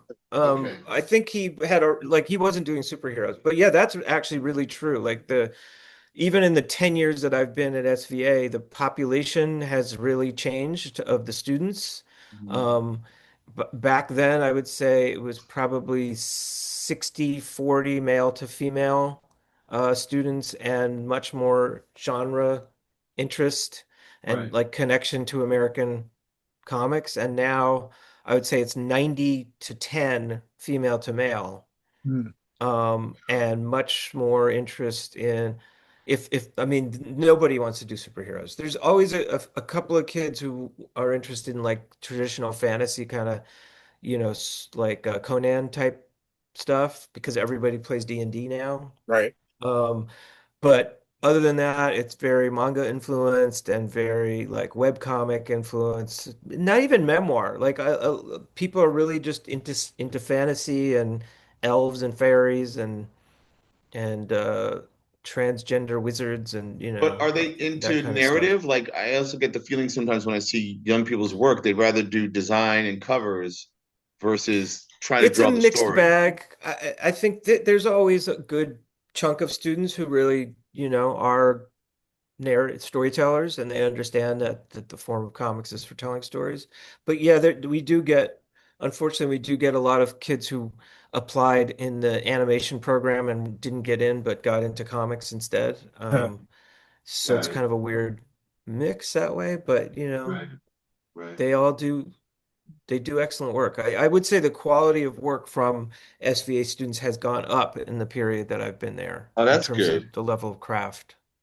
That's good. Did before we get to, I think we're going to land on talking about Pekar, our podcast, your new book. Yeah, I'm about to bring up the cover image here. And before we Uh, do that, yeah, go ahead. did we did another collaboration, Lionel's Lament, which I thought was a really Yes. fun, exquisite. Is it a narrative? It's a narrative corpse, right? Yes. Talk a Yeah. little bit about that. I love that. So actually I do take back that I said I can't make things up because that was an example That's of a true. comic where I totally just But it was inspired by a real person. yeah.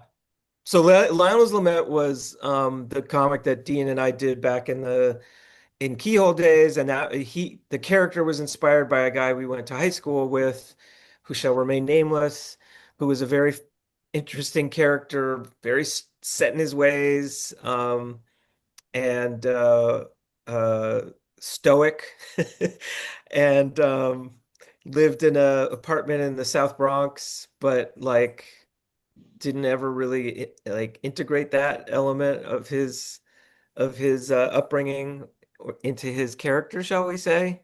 Um, he was in love with Superman and James Bond. Those were like his two number one uh, idols. Anyway, he was a funny character, funny guy to go to high school with. And so when we invented this Lionel's Lament character, we based it on him, but then we went off and went in different directions. And the comic that we did, which is called Because of You, was this narrative corpse where I would draw 2 panels a week of the character's adventures starting in the morning, and Dean would draw 2 panels of that same character's continuing adventures starting in the afternoon. And then we would swap the panels back and forth. So he would draw 2 panels. I would use his last panel as the springboard for what would, how to continue the story. And so we were forced to engage with the story that the other guy had instigated, but could go in all sorts of different directions with it. And it was really fun. It was really, really fun. We were also trying to we were trying to outgross each other in some ways, yeah, and which yes. is more my thing than it is. It's kind of going back Yeah, to I the was definitely going more in the Dean aesthetic for this thing, but it was so much fun. It was just it was like we would it was die like Blade. laughing. It was like Blade versus Slash in a way, but different. And and yeah, we did get to use our imagination, and it was also a cool exercise because like you could do this with anyone. If somebody has a strong enough personality, you just base an idea, start there, and then it just does its own writing after a while. It's kind of Yeah. crazy. You put them in situations, So that was a lot of fun. And I I want to do that actually again. I actually have found that there were panels in it that I wasn't sure which one was mine and which one was yours, which is a crazy Ah, thing to say because our art is so different. right. But like the aesthetic carried it through, and it's so funny I find Yep. it hilarious. No, it's It's great. one of the things I'm most proud of, weirdly. It's like I don't know if we could ever do that again in that way, because There was a but certain energy to so it. right now for podcast listeners, we're looking at a cover called Josh and Harv's Comics from the Yes. pages of American Splendor, and it's stories by Harvey Pekar with art by Josh Neufeld. So Josh had this idea recently about collecting most of the collaborations you did with Harvey Pekar in celebration of the fact that in May of this year, 2026, is the 50th anniversary of American Splendor #1 being Okay. published, which is Yeah. in the spirit of. But let's go backwards a little bit and get back to this cover, which is you deciding to write Harvey Pekar. Yes. Oh, right. So when I came back from my trip abroad and I got into alternative comics and stuff, one of the comics that I really got into was American Splendor. And for those of you who don't, have you talked about Harvey on the podcast Oh yeah. before? Okay, so everyone knows he was a file clerk at a VA hospital. He couldn't draw. He wrote these stories of his everyday humdrum life, and all of the, struggles and frustrations and joys of everyday life. And I just totally like was blown away by these comics when I read, when I came back and started reading them because I'd never seen them before. And I just thought it was amazing, like the way that he captured it was such a break of the whole superhero kind of celebrity driven entertainment. It was the exact opposite in every way. And even the artists who drew for him were very mundane and other than Crumb, because at that point Crumb wasn't drawing for him anymore. They were very like workman-like artists, not flashy. And so for me, it was like I could see this was like the medicine that I needed as an artist to get out of the bad habits that I had accumulated growing up making superhero comics. Like not again, I'm not dissing superhero comics, but I'm just saying like if I wanted to break out of that field, I had to kind of let go of some of the conventions of it. And I just thought American Splendor was so fascinating. So I wrote to Harvey because in one of his comics, he actually showed his address, his home address, and he showed that he like responded to people who wrote, corresponded with him. So I wrote him a letter and basically put myself forward. I told him how much I admired his comics and in so many words said, I think I could draw for you, like essentially as well as the guys you have drawing for you now. And one thing led to another, and yada yada yada. Like a year later, he started throwing little scripts my way, and like first a one pager, and then like a 3 pager, and then his wife Joyce Brabner wrote a story that I illustrated that was a longer piece. It was like a follow-up to our cancer year. So all of this started happening. I started getting published in American Splendor, and I became one of his illustrators for like 15 years in the end. And of course, brought Dean on board, who then became like the official late period Harvey Pekar illustrator, you might say. I won. Yeah. We had all these battles, our verses, our Yep. Blade versus Slash, our We Lionel's never had Lament. her You Harvey's know, battle. We should have our two Harveys battle each we other. should have a Harvey battle. And in a way, we kind of engaged that kind of barely, but like in a fun way with the podcast that you proposed. Do you want to talk about that? So I was a huge fan of these movies by minute podcasts, and the one that I first became exposed to was Star Wars Minute with Alex Robinson and Pete the Retailer, and they basically broke down all the Star Wars movies, one episode, 1 minute per episode, and they would have guests on, comedians and comics folks, and just funny people, and they, with great love, would sort of dissect the Star Wars movies in absolute minute detail, but also kind of make fun of it. Like for me, it was the perfect combination because I'm a huge Star Wars fan, but I also see, that essentially they're movies for children. And so kind of combining those two sensibilities, was really entertaining for me. This very focused, compressed sort of thing. And so I started thinking, could I do a podcast? Could, that this is something I can imagine doing. And what would be the right topic? And then I was like, oh my God, the American Splendor movie, one of the great movies, of modern times, in my opinion, still feel that way. And who would be the perfect co-host? My buddy Dean. So I remember I was on the campus of Queens College where I was a guest professor, and I called you up and I proposed the idea to you, and you were like a little mildly uh nervous or not mildly disinterested. I had You questions. had I had questions, questions. yeah. You know, You I were like had right away, you're like, wait, you're talking about doing this 1 minute per episode. You're like, there's no way I I'm was like, gonna no, do no, that. no, no. There's Absolutely no not. way. So I suggested that we do scene by scene, which I then think you became part said of the like, talk. what if we did like 5 minutes at a time or something like Sure. that? Then I said, okay, what about a scene? Right. So And from then there, yeah. the other thing was I was like, well, is this podcast working are we working for the podcast or is the podcast working for us? And what I meant by Oh, that was like, sure, I want to celebrate Harvey and the movie and his career, but I also want it to be like, how does it serve us as the people putting all the work into this, especially Josh, because Josh did all the production on this, all of it, Again, going back to you being the guy that brings everybody, together, and Josh putting it out there. Right, exactly. Like Josh is sure. the blacksmith, of comics, I don't right? want to make Like it seem like you do nothing, Dean. Like that's I not just what point fingers and I eat a big giant chicken leg, there you the go. whole Yeah, time, that's good. you know. So, I actually um, heard the best, Dee, forgive me, but when at the last show that we were at, the Bix show, you came on Sunday, and if you remember, I was hanging out at my table with my buddy Kelly Acoyne, the actor yep, from Billions and The Americans, yep. and you were there holding court in front of us with like six different people around and you're pointing in different directions. And so we came up with the concept that you're like a cross between a Wall Street, a Walmart greeter, and like the sheriff of a small town that's like Yes. doesn't carry a gun, but like everybody knows you're in charge. That's like a Jim Thompson character almost. I love it. That's Tommy Lee Jones in No Country for Old Men. He There doesn't. you go. There you go. There you go. Yep. I love that. That I'm flattered. I'm very flattered. Okay, good. But what was I going to say about we The were just podcast. talking about PCAR. Oh, the podcast. And so what I was glad we arrived at was we basically it's a podcast about Harvey Pekar, absolutely. Like and you did so much homework, Josh, and we did the best Yeah, that was we fun. could trying to explain the movie and scene by scene.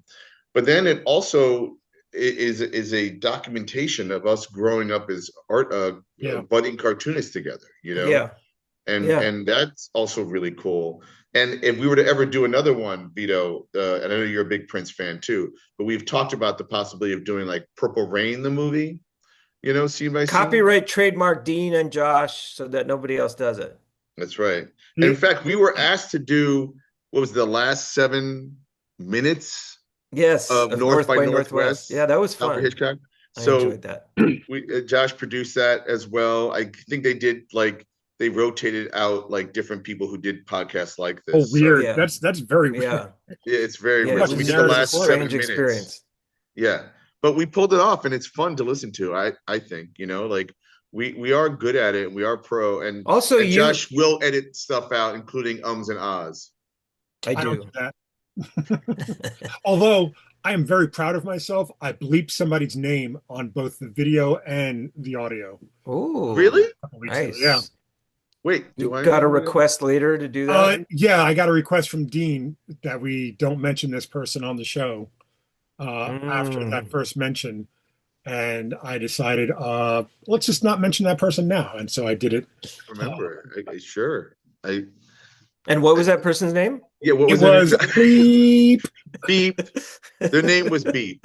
You know, it's funny. I kind of, I wouldn't say necessarily inspired by scene, but before we did this podcast, I was starting to put, and I might still do it at some point as a kind of offshoot podcast of this one, but I was going to do a podcast where um, the first 13 episodes were going to be all about Crisis on Infinite Earths, issue by issue.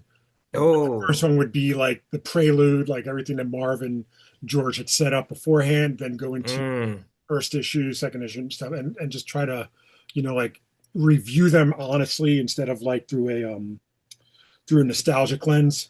But and again, I might still do that. That sounds cool. But and then I was like, well, what am I going to do after that? That's kind of 12 issues, 12, 13 episodes. What do I do after that? And I'm like, oh, I'll do all of Tarantino's films one by one, and just try to like take these kind of, I don't want to say cultural touchstones, but things that I enjoy, like maybe like a Coltrane album, track by track, that kind of thing. Well, with Crisis, you could do an issue with a different guest, and then you just read that issue, and Yeah, talk about it, yeah. right? That's With that's Tarantino, the same thing with a movie, like that could be a lot of fun, yeah, that's So I mean, we just might as well do it here at that point, they might as well. But yeah, Exactly. like in terms of Tarantino, but yeah, that's something I've been toying with, and I got to say that you guys kind of, I wouldn't say paved the way, but I was just like, I think I might be able to do it. The problem with doing stuff like that is doing it alone because you're in an echo chamber and you don't know if somebody is listening and in a weird way responding back to you, not Hmm. necessarily saying something like like in opposition to what you're saying or agreeing with you, but just like that interaction, is very key. And I've said it on this show, like Dean and I agree on a lot of things, and it seems like there's no friction. And not that every show needs friction, but you always want to kind of Yeah, present kind of a counterpoint to whatever point you're making. And absolutely. there have been times that I'm sure one or both of us was tempted to just go the opposite way just to be a dick and just to get the clicks out of it. But for the most part, I think 67 shows in, even without the guest, if you look at our shows without guests, we still have stuff to talk about. We still end up talking about things. So I think that we've touched on something. And again, like I know that he probably wouldn't have been so eager to do a show like this without doing scene by scene with somebody that he knew as well as you know, Hmm. or somebody that he's known in comics as well as you. So I got to say, scene by scene is very um, not influential, but like in the sense of content, but influential in the sense of presentation, maybe to the Mm. show. Oh, Yeah, that's but very kind. and to push back a little bit, I think we are semi-inspired. At least I was probably more available to doing a podcast with you, Vito, because I had done that Yeah, podcast with Josh. But also, in terms of the pushback, the opposite. Like we are so like you're sitting next to a toilet in your room right now that you flush sometimes, Yeah, like there's a toilet right here, Josh. there's a toilet. Yeah. And like, As and long as you're not sometimes sitting on it. If you see this right here, this kind of like molding and stuff, that's a sink. That's an actual sink. Oh, that's nice. right. So All like right. if So, there's a sink there, there's a toilet there. Got and everything I told, I'm like the on Fonz. hand. I was gonna say, I told Josh that like watch what you say because if there's something you don't want, we're not editing it out. Even though you just said you leaked out something, like we Well, you don't just really have those flush. If you hear something you capabilities. don't like, just flush at that We moment. add a flush. That's I right. did have a flush, yeah, in first season. There was one time when me and Whitney were doing like these video, whatever the hell they were, For night night work? work. Hmm. And there was one time where I told a story. Whitney was like, "You have got to not ever let anybody see this story, right? Like hear this story."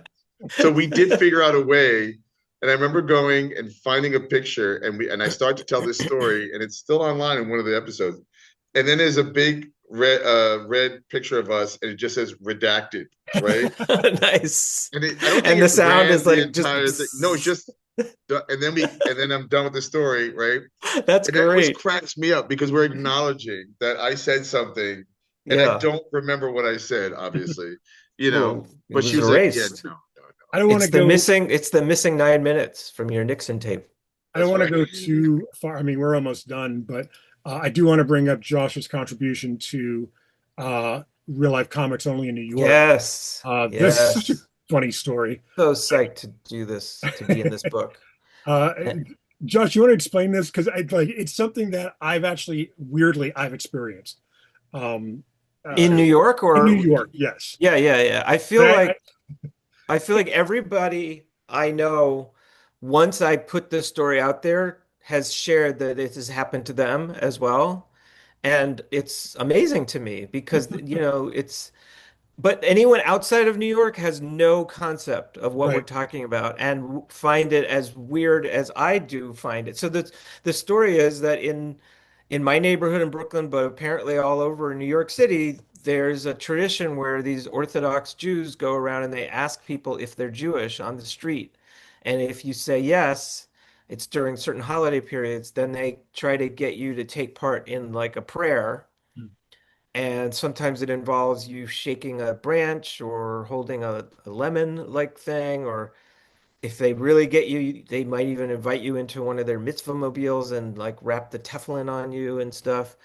Um, but uh, I find it extremely weird, like to be asked if I'm Jewish on the street of New York City. It's a very strange feeling. Like, yes, I am Jewish, but I don't like to be approached that way and asked that question like in front of everybody on the street. It just seems very invasive. So the story is kind of about my issue as a Jewish person, sort of confronting my own, mixed feelings about that, or even self-hatred and ideas of what does it mean to look Jewish and these stereotypes, but also kind of have fun with the whole encounter. And it's all true. Everything that happens in it is true, including the last scene, which I guess we shouldn't give away. yeah, But I don't want to give too much more. This page yeah, by far is the best page, that's thank you. I I mean, I think appreciate it's that. so funny. Like it's just it's like yeah, yeah. And But it's funny. you got to describe the page for the listeners. So you Josh, you describe it, but before you do, like I was over by Maimonides Hospital when this happened. Yes. So go ahead, Josh. I'll let you explain it.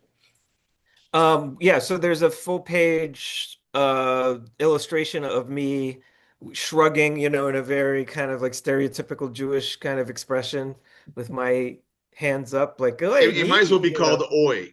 Yeah. And then it like dissects various parts of my face to sort of just, debate the idea of do I have a Jewish nose? What does that mean? Do I have Jewish hair? Like sort of getting into all of these questions. And it's sort of like a self-dialogue, hopefully humorous. I say this with as much uh, love, honor, and respect to you as possible, but the story is, I swear, ripped from a 1970s Woody Allen movie. Like Hey, it's so I take that Holy as a it's so compliment. funny. Like Absolutely. it's just, and the holy. thing is, Dean has said it on the show plenty of times. To grow up in New York is to be Jew-ish.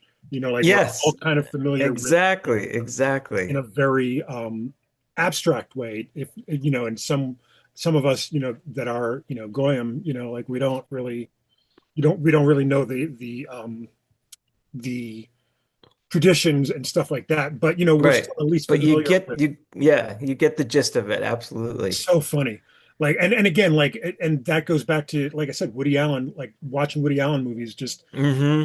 gives you all of that, like the lexicon of Yiddish words and all that stuff.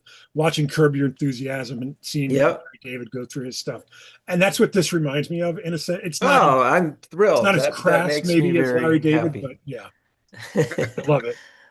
Well, I'm so psyched to be in this anthology. And Vito, you have a story in there. Dean Yeah, obviously was one of the co-editors and has a story. I'm so excited. I got a sneak peek of it at the convention last weekend, and there's just so many. I mean, every story looks amazing. There's yeah. a lot of old school people like from our generation, but there's some new folks, and there's some even older, like more established than us. And the idea, I just love the idea of this themed anthology about New York, all the energy and craziness.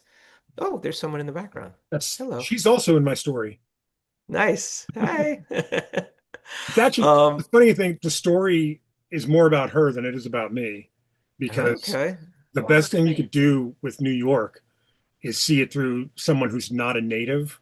Hmm. See it through their eyes, Well, and so that's plays a role in my story as well. yeah. So absolutely. And one other story we want to kind of preview is this one before the doctor sees it. You want to explain this one? Yeah. So this is one of my new graphic medicine pieces, and it's going to be in the Boston Globe in May. They're going to be putting together a special health equity issue, like in print. So it's going to be like in a magazine, print edition to the Boston Globe, and it's also going to run online. It's a 10-page story, and it has to do with all of the changes in health information that's happened in the last few years, where all of a sudden there are all these portals where you can see like test results and things before the doctor sees them. And so you can freak out and Google everything or use AI and get all this garbled information and sort of the pros and cons of this new brave new world that we live in, about, why things change. We were talking about gatekeeping before. So doctors used to be the gatekeepers, right, for your health information.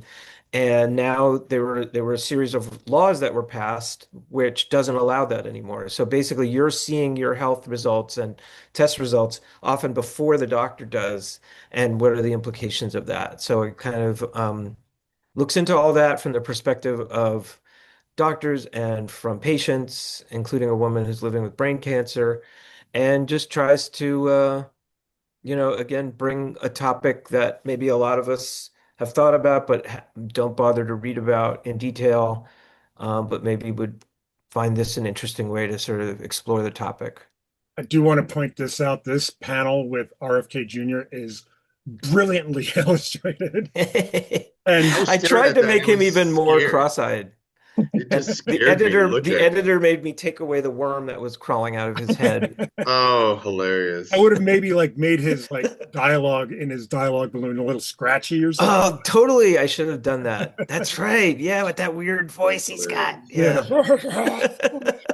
He So sounds like Josh, a guy who's eaten nothing but what is bagels. next for you? What's next for you besides Josh and Harv's comics and medical and So my big animation? thing I'm hoping to do is putting together a collection of all my journalistic comics, because I have like almost 200 pages of material that's never been collected, and my my ambition for it is that people will see them not as old stories about things that are no longer relevant anymore, which is the danger of journalism, is once the story is not news anymore, then why should we care?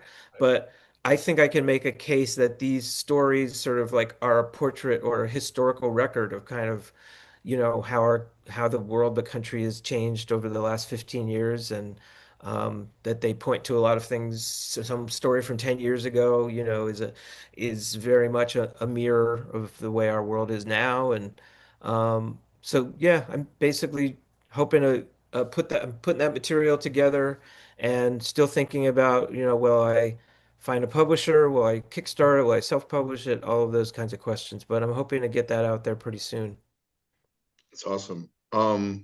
So Vito, did you have any final like thoughts or hot topic kind of No, whatever happened this week? the only thing I really want to say, in terms of our guest is, I really, um, I hope this comes across as a good recommendation for folks looking into your work for either the first or the umpteenth time.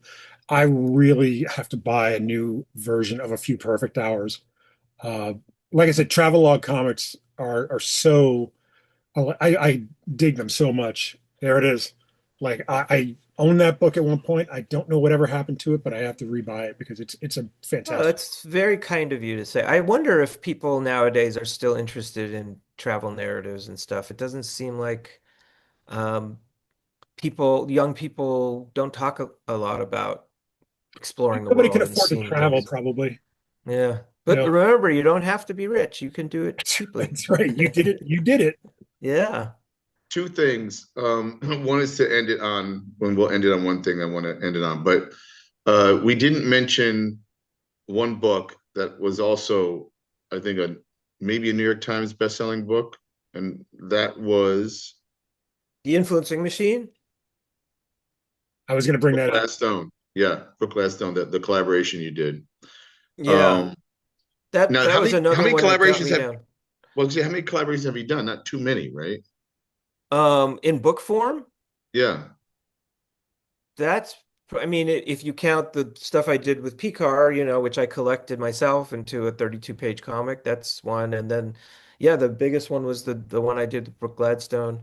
And I've done smaller collaborations here and there, like with Rob Walker and Titans of Finance, but I haven't done the book length things like you've done, Dean. right, right. So it's almost like you've been writing comics longer than I I'm have. more interested in writing my own stuff nowadays, for Yeah, sure. and that's why I've kind of veered into that. Although I do reserve time and space for certain collaborations. I'm probably gonna do something with Vito. Oh, I like nice. doing short pieces, like little things, like to dip my toe. Yeah. But I did so many collaborations that I want to write the stories I draw these days. If we're gonna wrap it up, I want to propose a query to anybody who listens to our show, and then you guys can be the first people to answer this query. All right, ready? So Josh earlier said that my personality was a cross between either a Walmart greeter or a small town sheriff without a gun, right? So we've never really named when I uh, opened the show with, "Hi everyone, I'm Dean Haspiel," right? Is that the spirit of a Walmart greeter or a small town sheriff without a gun? Depends on the small town sheriff because that's an Andy from Mayberry thing, uh, not a Tommy Lee Jones. And what do you call it? Like that, or not Gomer Pyle, the other one, Don Knotts. Don Knotts. What do you so you're saying it's more of a Walmart greeter? Well, with the caveat that if it's a small town sheriff, it's got to be Mayberry. Oh, if it's right, because it's not Tommy Lee Jones whatsoever. Right. So do I need to change the way I start the show? Not in my No, I Don't can change get a thing. tougher. Don't change it. Well, Josh, what do you think? there's always an aura of menace to everything you do. So, opinion. That's I wish. I take that as a compliment. Um, what do you think, Josh? Walmart greeter or small town sheriff No, without I a think more small town sheriff. Not necessarily Tommy Lee Jones, but maybe like Sylvester Stallone in one of those movies or Oh, something. what was that movie in Staten Copland. Island? No, Copland. not Copland. I love that movie. Copland It's a good movie. is something. Yeah. I love it. And he loses his He hearing. can't hear. Yeah. He's a dumb luck He's a great nobody. character. Yeah, I love it. I love that absolutely. character.